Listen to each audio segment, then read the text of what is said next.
I'm Renell Sabrin, and you're watching Field Talk Fridays, where we answer your agronomy-related question. And a question this week came in from a producer saying, do we really need zero-till in the Red River Valley? We do not have a problem with moisture conservation, especially early in the spring.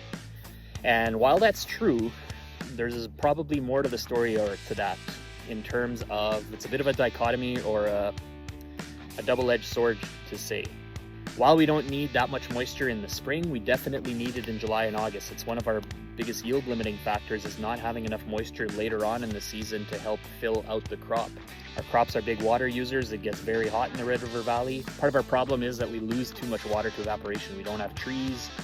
We're a floodplain, we're flat, high winds, hot weather. We lose a lot of water that isn't available to the crop later on. Yes, we get a lot of rainfall, but it tends to fall in big rain events in May, early June, where with our heavy clay soils, what can happen is the top inch or two will seal off, they shrink, they swell, and then the water is really slow to move through it. So if we get too much rain, it just ends up running off the field, and it carries nutrients, it carries soil, and those are all negative effects. Do I think we need zero-till?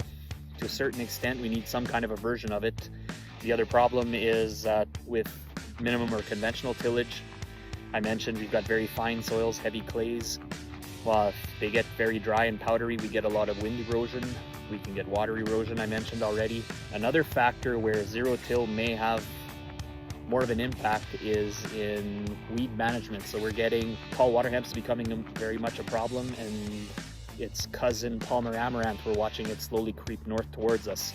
These are two weeds that are very scary. They flush it multiple times through the years, but they're part of the pigweed family. And the pigweed family, if you can keep the ground covered and shaded, they don't tend to germinate. I had a conversation with a fellow on one of our socials on TikTok just this week, and one of his comments was he's from an area where Palmer amaranth is a real serious issue. He called it almost the birthplace of where these problems started or originated, and he says there's a huge difference between the guys that are zero-till and the guys that are conventional till that are trying to manage it with herbicides.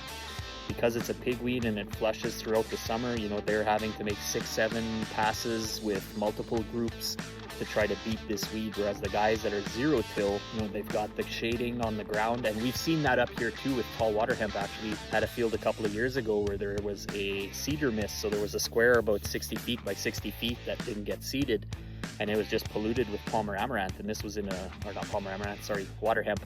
This was in a wheat field, and when you where the wheat started, the Palmer or the water hemp ended, so you could cut it with a knife. Like, I specifically went looking thinking it would be a gradual decline, but no, it was surprising to see how much of a difference crop competition can make. By default, zero-till is another factor that it has basically the same effect. It's keeping the ground shaded and keeping those weeds from even germinating. If you enjoy these videos, chances are you've got an interest and other people that are interested in this type of content, so please share. It goes a long ways in promoting the channel and helping us find purpose in what we do. So if you enjoyed the content, make sure you follow us on all of our other socials.